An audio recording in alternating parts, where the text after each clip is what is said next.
the site of the original Alexander Keith's brewery. Alexander Keith was a Haligonian. He's from Halifax. His recipe has been passed down from brewer to brewer. Every brewmaster has basically taken that recipe and carried it on and passed it on. It's a great honor to actually be to have that as your occupation. It's a real part of our Nova Scotia heritage, and being true to it is critical.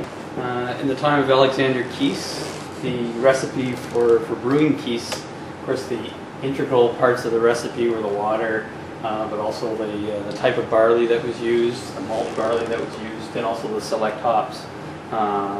Those recipe requirements were as important then as they still are today.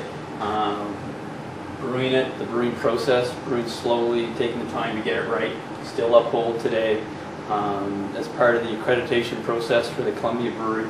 And the same premises will hold to Scott Stokes, part of the accreditation process will be that Scott will have to understand what are the ingredient requirements in terms of malt, in terms of water, in terms of the hops that are used in the process, and then following the exact same steps in the process that we take to brew our beer here will have to be applied to brewing the beer at the Creston Columbia Brewery.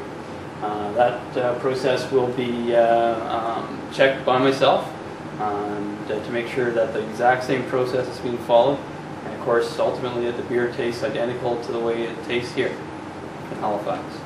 So one of the things that Scott's going to have to do is there's a lot of unique characteristics to Alexander Keith's, like the malty character, the aroma hop character, the way it stays and lingers, the way the foam retains on the side of the glass.